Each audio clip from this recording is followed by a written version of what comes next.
L'Austral est sur le départ. Ce navire de pêche est affrété auprès de la Sapmer par les terres australes et antarctiques françaises, les TAF. Administrés par une préfecture basée sur l'île de la Réunion, ces territoires se composent de 3 groupes d'îles au sud de l'océan Indien. Saint-Paul et Amsterdam, au climat encore clément, puis l'archipel de Crozet, aux portes de l'océan Austral. Et enfin l'archipel des Kerguelen, dernière terre française avant l'Antarctique, formée de centaines d'îles et îlots sur une superficie équivalente à la Corse. Ce sont ainsi 673 000 km² de territoire qui forment la plus vaste de nos zones protégées, la réserve naturelle nationale des terres australes françaises. La collectivité des TAF et son préfet assurent ainsi la protection des écosystèmes uniques nés de l'isolement extrême de ces lieux. Des mesures qui sont associées à un contrôle rigoureux des pêcheries et au suivi des milieux grâce à des programmes tels que Poker pour poissons Kerguelen. Pendant un mois, sous l'égide du Muséum national d'histoire naturelle, les 37 marins et les 10 scientifiques de l'Austral vont collecter des données afin de mieux connaître la vie marine du plateau des Kerguelen. La mission Poker 4 commence.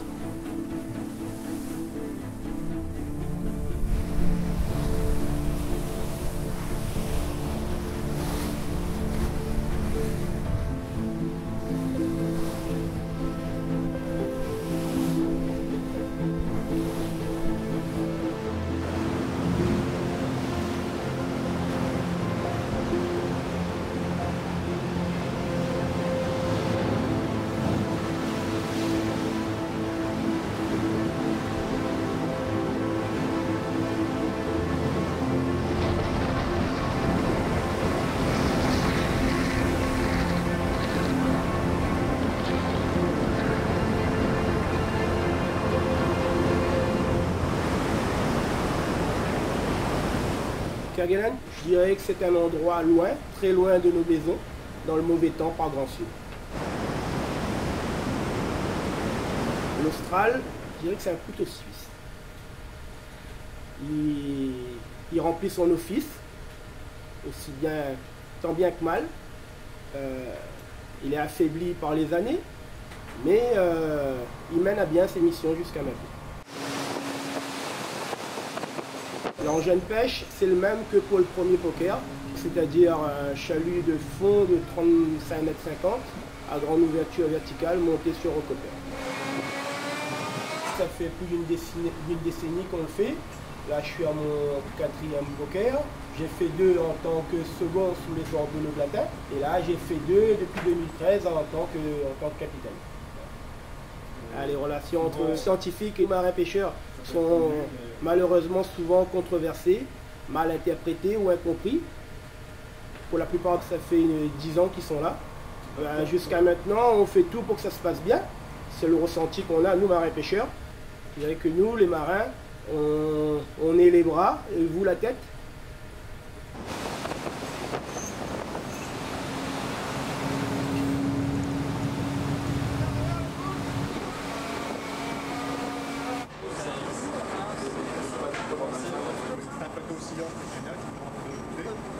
Quand on regarde l'enjeu que ça représente pour toutes les personnes qui entourent cette marée, c'est qu'il y a un sacré enjeu économique, une pérennisation de la pêche de Kerguelen, parce que quand on voit les 7 bateaux, les armements qui représentent cette pêche autour, c'est qu'il y a quand même quelque chose à faire. Donc je pense que cette mission, elle est faite pour pérenniser cette pêcherie, au vu du muséum qui va traiter ces données qu'on a récupérées en 30 jours. Bon, c'est ici, moi c'est mon histoire avec l'Austral, parce que moi j'ai commencé à travailler ici en 2000. En avril 2000, j'ai commencé ici, dans cette cabine. Je l'aime l'Austral, c'est pas ma 2e maison, mais j'ai fait 9 marées ici quand même. Et bon, bien sûr, il y a une chose importante, l'équipage aussi qui rentre en compte. Je ne sais pas si tu en ferais poker maintenant avec un autre bateau, je ne sais pas dans quelles conditions on arrivera à le faire après. C'est un bateau, il faut être à l'écoute des gens. Si tu n'es pas à l'écoute de ces gens-là, tu ne feras rien de bon. Ça fait des années qu'ils sont sur ce bateau. J'en ai connu ici en 2006, en 2000, et je les ai vus partir de la retraite. C'est des mecs qui font toute leur vie sur ce bateau. Ils sont chez eux. Quand tu viens sur ce bateau, c'est pas à toi de t'imposer, il faut écouter et vivre à leur rythme. Bien sûr, il faut que tu leur fasses, tu viens faire ton travail, tu fais ton travail.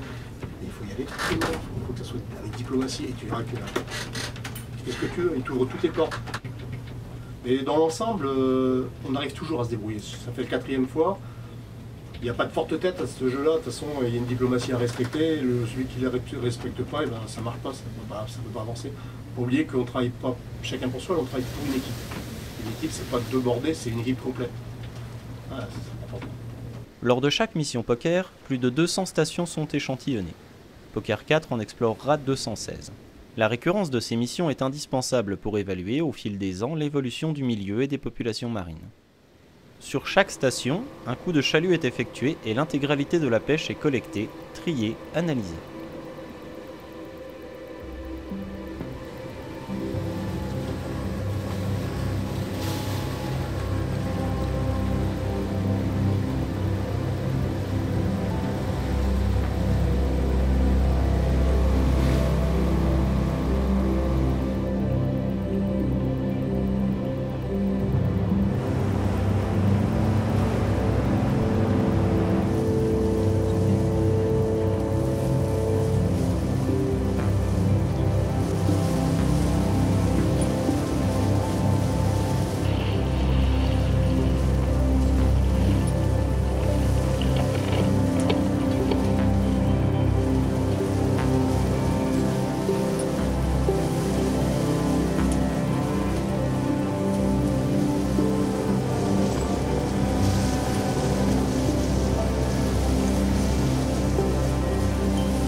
C'est une campagne d'évaluation de la biomasse du plateau des Kerguelen, savoir quels poissons, quels organismes, puisqu'on a un volet benthos, sont présents, en quelle quantité et leur localisation autour de l'île de Kerguelen. On a une série de chalutages standardisés, collecter justement ces organismes. Il y a d'abord la position du bateau, pour qu'on sache tout simplement où on a collecté nos données, par espèce, les poissons qu'on va analyser, on va les mesurer, les peser individuellement, les sexer et vérifier leur contenu stomacal. Pour les légines, on a un petit programme de prélèvement d'autolite aussi pour l'estimation d'âge. L'autolite, c'est une petite pièce calcifiée qui se trouve dans le crâne du poisson, dans l'oreille interne, qui a entre autres un rôle de stabilisation, d'oreille interne comme nous.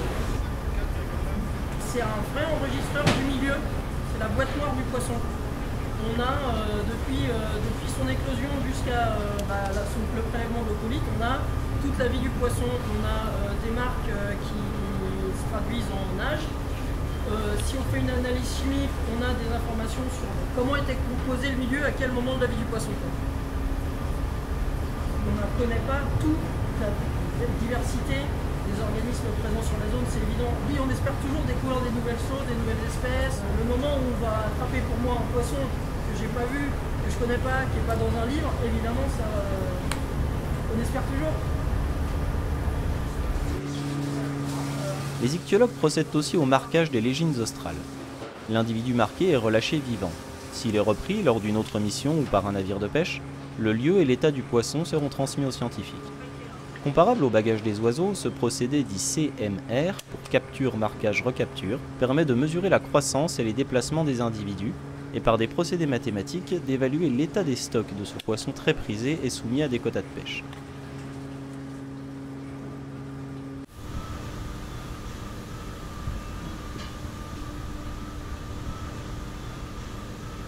Alors, il y a eu deux types de collecte de spécimens sur Poker 4. Il y a eu une collecte de spécimens qui sont destinés à un grand projet d'exposition du muséum sur les milieux marins. C'est une des grandes missions d'établissement de faire des diffusions des connaissances et ça passe notamment par les projets d'exposition. Une collecte de spécimens à des visées de recherche. On a conservé une partie des captures accessoires d'invertébrés marins. On peut aussi penser, et même espérer, ça paraît raisonnable, qu'on découvrira des nouvelles espèces. Parce que le benthos de Kerguelen est mal étudié en comparaison d'autres groupes. Alors, il y aura très probablement de nouvelles espèces découvertes dans ces collectes. Alors, le benthos, strictement, c'est un terme qui normalement désigne tous les organismes qui vivent en fait au fond de la mer. Ça comprend tous les invertébrés marins et normalement également les poissons démersaux. Et par un peu plus d'angage, on a tendance à désigner les invertébrés marins par le terme benthos.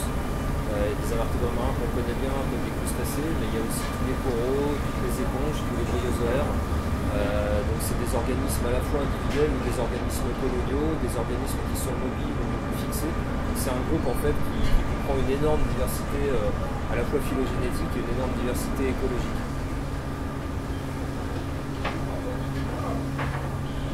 Les images qu'on a produites là à l'occasion de Poker 4, c'est les premières images qui n'ont jamais été réalisées dans les hautes profondeurs à Kerguelen, entre 100 mètres et jusqu'à 800 mètres de profondeur presque. Alors toutes les images qu'on va ramener, ça va être un gisement scientifique absolument fabuleux. Ça va d'abord permettre d'analyser la nature des substrats. Pour certaines images, quand il n'y a pas trop de turbidité, on va par exemple pouvoir mesurer des densités d'organismes. Ça donnera d'ailleurs des premiers éléments d'évaluation d'impact fin des engins de pêche sur le fond. Et puis pour les collègues ichtyologues, il y a toute une série d'images qui sont faites sur les captures de poissons. Et ça permettra aussi tout un tas de travaux d'analyse pour les poissons. Alors ça, c'est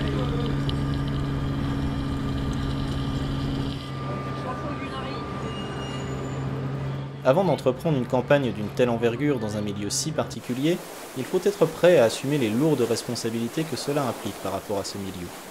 C'est une question quotidienne sur l'Austral qui veille à limiter autant que possible l'impact de sa présence.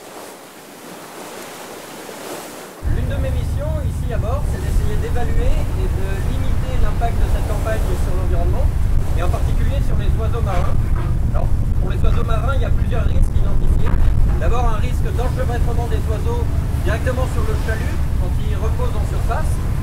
Pour éviter ça, on va essayer de limiter justement le temps pendant lequel le chalut reste en surface. Et on va au maximum nettoyer le chalut de tous les petits déchets de poissons et les poissons maillés qui seraient coincés dans le filet et qui attirent donc les oiseaux. Un deuxième risque identifié, c'est le risque de collision des oiseaux sur les câbles qui relient le chalut au bateau. Et bien un troisième risque, c'est le risque d'échouage des oiseaux directement sur le fond des navires quand ils sont attirés en général par les lumières du bateau la nuit. C'est pour ça qu'on essaye de limiter au maximum l'éclairage des navires la nuit. Bien sûr, l'idée c'est d'éviter d'attirer les oiseaux près du bateau. Ce qui les attire, c'est bien sûr les déchets de poissons. Et pour ça, on mène avec les pêcheurs un travail visant à réduire au maximum les rejets de poissons. Ce travail sur les déchets, il ne doit pas se faire à l'encontre de la sélectivité de nos pêcheries, c'est-à-dire d'essayer d'éviter de capturer les prises accessoires et les prises accidentelles que l'on ne cible pas. Pour ça, on mène un travail sur les engins de pêche pour essayer de ne capturer que les espèces ciblées des pêcheries. Et puis, on essaye de remettre à l'eau dans les meilleures conditions les espèces accidentelles et accessoires que l'on capture quand elles ont des chances de survie. Par exemple, les raies, les requins, éventuellement même les organismes benthiques qui les remettent à l'eau dans les meilleures conditions.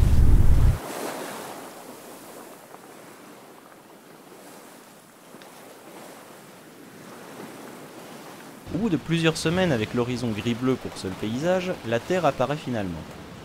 Mirage contrasté, déchirure en noir et blanc, la côte de Kerguelen se dévoile derrière les nuages. Les îles de la désolation. Face à ce décor, on comprend sans mal ce surnom donné à l'archipel par les marins d'antan qui, après des mois de mer, ne trouvent pour tout refuge que ces terres impressionnantes d'aspect si inhospitalière.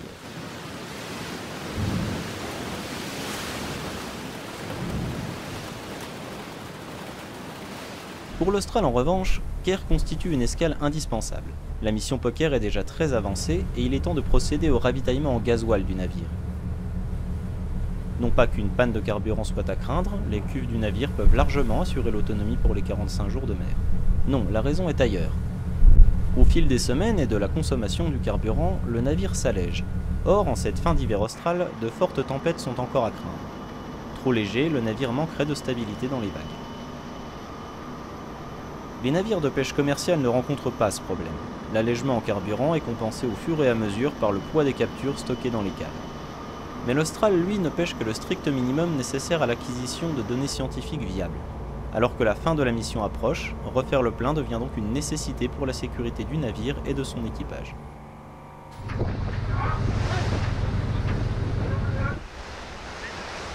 L'équipage, lui, débarque par petits groupes et est accueilli par les hivernants. Une quarantaine de scientifiques, militaires et techniciens. Ils sont l'équipe 68, pour la 68e année de présence d'équipe française qui passe près de 12 mois ici, isolée sur le plus austral de nos territoires. Rares sont les navires qui y font escale. Avec l'accord du chef de district, représentant sur l'île du préfet des TAF, l'équipage est autorisé à aller arpenter l'île et aller en découvrir ses richesses.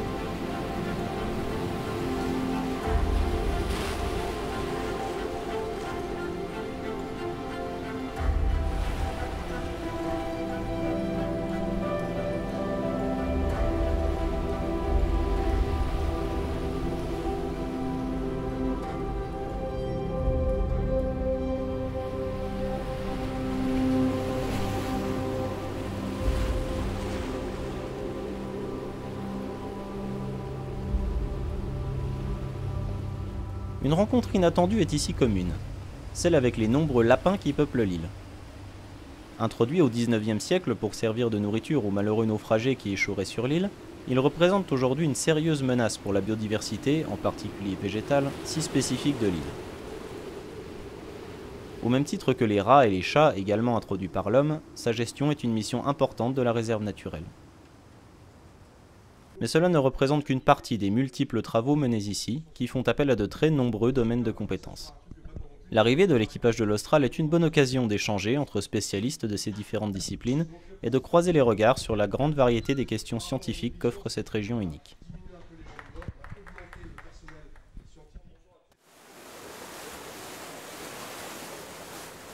Après avoir prospecté les quelques dizaines de stations restantes, il est finalement temps pour l'Austral de quitter Caire et de reprendre sa route vers la Réunion. Si la campagne en mer touche à sa fin, la mission Poker 4 n'en est qu'à ses débuts. Une fois à terre, les équipes rentreront à Paris pour le long travail d'analyse des données collectées pendant ces 30 jours.